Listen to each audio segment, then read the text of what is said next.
खरं म्हणजे अतिशय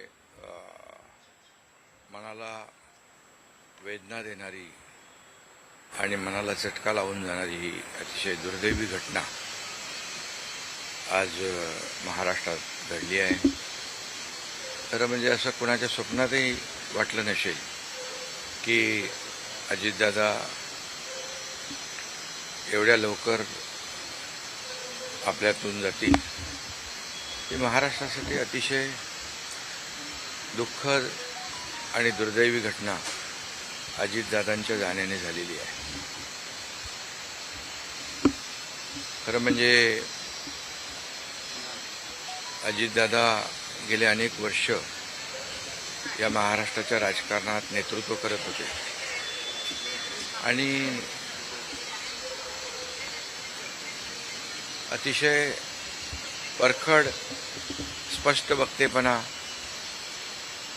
आणि प्रशासनावर असलेली त्यांची पकड आपण पाहिलेली आहे.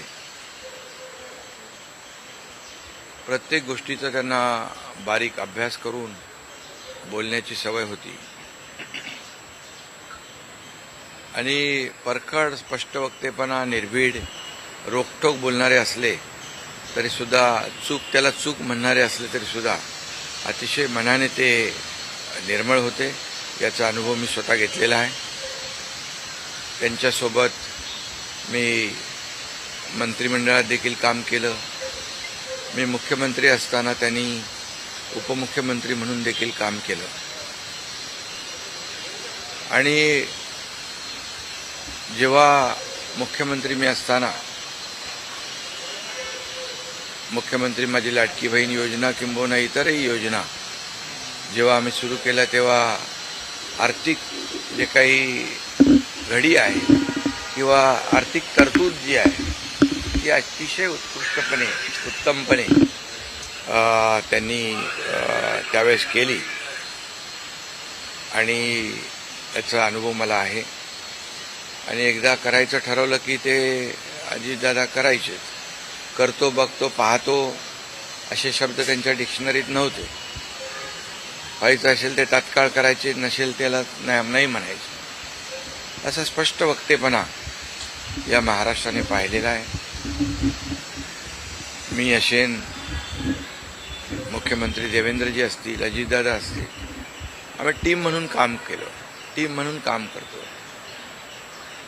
आमच्या वेळाही कामाच्या वेगवेगळ्या, मी पहाटे उशिरापर्यंत काम करतो, अजितदादा पहाटे लवकर काम सुरू करतात, देवेंद्रजी दिवसभर काम करतात. आणि अजितदादांनी 6-6 वाजता देखील अपॉइंटमेंट दिलेल्या अधिकाऱ्यांनी आणि लोकप्रतिनिधींनी पाहिलेल्या आहेत. अतिशय वेळेचं महत्त्व आणि वेळेचं भान ठेवणारा नेता हरपलेला आहे. खरं म्हणजे काल परवाच आमची एका कार्यक्रमामध्ये भेट झाली. सरन्यायाधीश आपले भारताचे मुंबईत आले होते आणि ते येण्यापूर्वी आम्ही तिथंच एका चेंबरमध्ये बसलो होतो आणि त्यावेळेस झालेल्या चर्चा, गप्पा गोष्टी, आजही सकाळी जेव्हा मला त्यांची ही घटना कळली तेव्हा तेच समोर त्याच आठवणी काल परवाच्या येऊ लागल्या. खरं म्हणजे माझ्यापेक्षा ते राजकारणात देखील अनुभवी नेते, गेल्या अनेक वर्षापासूनचा त्यांचा अनुभव, वयाने देखील माझ्यापेक्षा ते मोठे होते माझ्या आणि अनुभवाने देखील. आणि म्हणून त्यांना राज्यातल्या अनेक विषयांचा गाढा अभ्यास होता. अनेक विभाग त्यांनी हाताळले होते. याचा राज्याला फायदा होत होता. मंत्रिमंडळात देखील ज्यावेळेस काही विषय यायचे त्यावेळेस आपल्या राज्याची आर्थिक परिस्थिती अशी आहे, आपल्याला सर्वांना काटकसर करावी लागेल, असे अगदी निर्भीडपणे सांगणारे अजितदादा देखील आम्ही अनुभवलेत. शिस्तीचा नेता म्हणूनही आम्ही अनुभवलेला आहे. आणि त्यामुळे त्यांच्या जाण्याने फक्त पवार कुटुंबियांचंच नाही तर संपूर्ण महाराष्ट्राचं न भरून येणारं नुकसान झालेलं आहे. आणि माझ्यापेक्षा वयाने मोठे असल्यामुळे एक जी काय आमची गेल्या अनेक वर्षापासूनची जवळीक निर्माण झाली होती, त्यामुळे राजकारणातले आम्ही तिघजण एक टीम म्हणून काम करत असलो तरीसुद्धा एक मोठा भाऊ हरपल्याची गेल्याची भावना देखील दुःख देखील माझ्या मनामध्ये आहे. आणि मी त्यांना भावपूर्ण आदरांजली अर्पित करीत असतानाच मनामध्ये फार दुःखाच्या भावना आहेत. त्यांचं कुटुंब हे दुःख पचवण्याची क्षमता डोंगरा एवढं दुःख आहे, ही क्षमता ईश्वराने त्यांना प्रदान करावी. कुटुंबाचंच नाही तर संपूर्ण महाराष्ट्राचं झालेलं आहे नुकसान.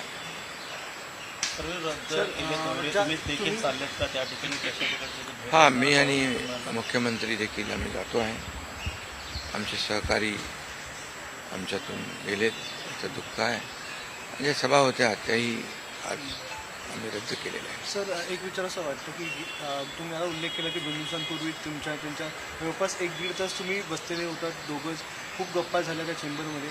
असं काही एक त्यांच्या किंवा मंत्रिमंडळात देखील असताना अशी काही त्यांची इच्छा, एखादी योजना किंवा एखादं त्यांना करायचं होतं ते तुमच्याशी त्यांनी शेअर केली, आपण हे करूया मिळून महाराष्ट्रासाठी, असं काही? नाही, आम्ही आतापर्यंत एकत्र जेव्हा तेही उपमुख्यमंत्री होते तेव्हा मी मंत्रिमंडळात होतो. मी मुख्यमंत्री असतानाही उपमुख्यमंत्री होते. आता देवेंद्रजी मुख्यमंत्री होते. आम्ही जे काही निर्णय आम्ही घ्यायचो ते निर्णय मिळूनच घ्यायचो. आणि मग एकदा एखादी सूचना आली की मग त्याला तिघांनी बळ देऊन ते पूर्ण करायचं. अजितदादा देखील एकदा कधी कधी असंही म्हणायचे की आपली आर्थिकता, आपली जी काही अर्थव्यवस्था महाराष्ट्राची आहे, काही नवीन योजना केल्यामुळे आपल्याला काटकसर करावी लागेल, पण जेव्हा काही निर्णय आपल्याला घ्यावेच लागतील त्यावेळेस मात्र ते मागे हटत नव्हते. आणि याचा अनुभव देखील आम्ही घेतलेला आहे. न भरून निघणारी पोकळी सातारा असेल, पश्चिम महाराष्ट्र या ठिकाणी देखील कशा प्रकारची तुम्ही पोकळी भरून काढणार आहे? नाही, यामध्ये साताराच नाही आहे तर त्यांचं जे असलेलं जे काही अनुभव आहे हा महाराष्ट्रासाठी होता.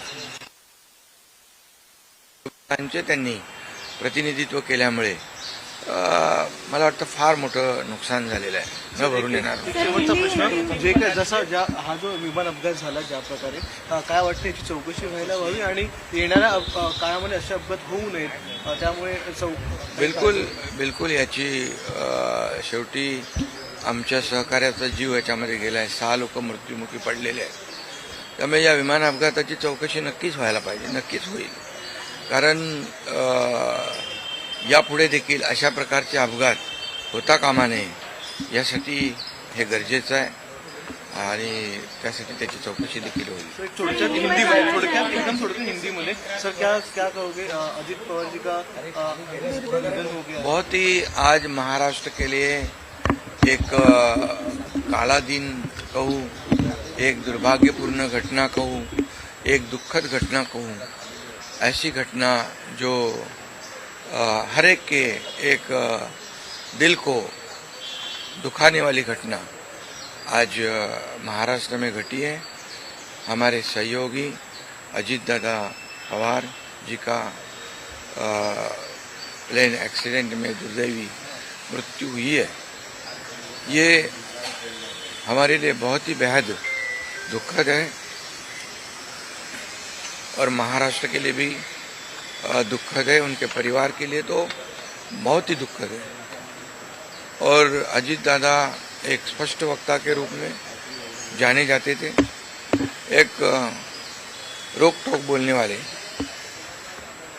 देखता हूँ, करता हूँ, ऐसे शब्द उनके डिक्शनरी में नहीं थे. जो होना है वो तुरंत करते थे, जो नहीं होना है उसे साफ ना कहते थे. लेकिन वो कड़े शब्दों में कहते भी, लेकिन मन के बहुत अच्छे थे. और इसका अनुभव मैंने लिया है। उनके उप मुख्यमंत्री कार्यकाल में मैंने मंत्री के रूप में काम किया। मैं मुख्यमंत्री था तभी उन्होंने उप मुख्यमंत्री के रूप में काम किया। आज देवेंद्र जी मुख्यमंत्री है, उनमें भी हम दोनों ने उप मुख्यमंत्री के रूप में काम किया है। हम टीम बनकर काम कर रहे थे, महाराष्ट्र को आगे बढ़ा रहे थे। इसमें एक हमारा टीम वर्क था और मेरा काम करने का तरीका जैसे देर रात तक काम करता था। अजीत दादा जल्दी सुबह उठकर उनकी शुरुआत होती थी। देवेंद्र जी भी दिन भर काम करते और सुबह उन्होंने 6 बजे अपॉइंटमेंट दी हुई, ये भी इस राज्य के अधिकारियों को पता है। एक समय को बहुत ही महत्व देने वाले, एक कद्दावर, बहुत ही कर्मठ नेता जो है, समय सूचकता रखने वाले नेता जो है, ये नेता हमारे में से अभी नहीं रहे और ये हमारा और महाराष्ट्र का, उनके परिवार का बहुत काफ़ी बड़ा नुकसान हुआ है। उनको कई अलग अलग विभाग जो है उन्होंने काम किया, उस पर उनको अनुभव था। हर एक विभाग की जानकारी लेके वो अपना स्टेटमेंट करते थे, अपना निर्णय लेते थे। मैं मुख्यमंत्री था तब लाडली बहन योजना या कई योजनाएं हमने तीनों ने मिलकर टीम बनकर शुरू कर दी। उसमें भी अजीत दादा ने बहुत ही योगदान दिया हुआ है। और जैसे अर्थव्यवस्था जो है हमारी महाराष्ट्र की, वो उसके बारे में भी कभी कभी बहुत ही रोक टोक मंत्रिमंडल में उन्होंने बताया भी कि हमारी परिस्थिति ऐसी है, हमें कुछ यहाँ इसमें जोड़ तोड़ करनी पड़ेगी। लेकिन जब जो चीज़ करनी ही है, जो समाज के लिए आवश्यक है, उसमें कभी भी उन्होंने हाथ पीछे नहीं खींचा। अर्थमंत्री होने के नाते उन्होंने काफ़ी योगदान दिया है। मेरे से वो राजनीति में भी अनुभवी थे और उम्र से भी मेरे बड़े थे। एक टीम हमारी थी, एक टीम का एक हिस्सा अभी नहीं रहा है और एक बड़ा भाई हमारे में से गया है, ऐसी भी हमारी भावना है। इसलिए मैं उनको बहुत दुख भरी श्रद्धांजलि अर्पित करता हूँ। उनके परिवार को इस दुख से बाहर आने की शक्ति ईश्वर प्रदान करे, ऐसे ईश्वर से प्रार्थना करता हूँ। सर, आठ बार उप मुख्यमंत्री रह चुके हैं। आपके कुछ दिन पहले उनके साथ महाराष्ट्र के साथ आपके भाव आपके आंखों में भी नम जैसी आंसू नहीं, कैसे वो उनका स्वभाव ऐसे था। वैसे बाहर से सबको लगता था बहुत ही कड़क है और रुष्ट है, लेकिन दिल से बहुत काफ़ी वो नम्र थे और निर्बल थे। ये मैंने कई बार देखा है, अनुभव भी किया है।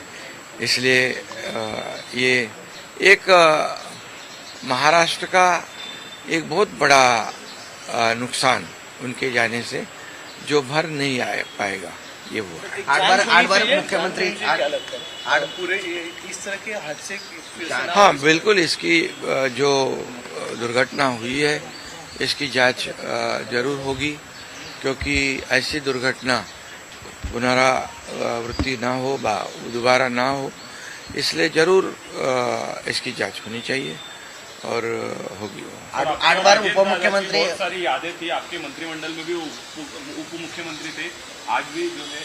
मैंने कहा ना कि जब मैं मुख्यमंत्री था तब उन्होंने जो हमने फैसले लिए, निर्णय लिए समाज हित के लिए, तब अजीत दादा अर्थ मंत्री थे, तो उनका भी काफी योगदान उसमें रहा है, ये कोई नहीं भूल सकता है। 8 बार उप मुख्यमंत्री रह चुके हैं। कुछ दिन पहले आपकी उनसे मुलाकात हुई थी, क्या बातचीत हुई थी? 1.5 घंटा आपसे। अभी हमारे सुप्रीम कोर्ट के चीफ जस्टिस यहाँ आए थे मुंबई में, अभी हम बैठे थे उनके आने से पहले।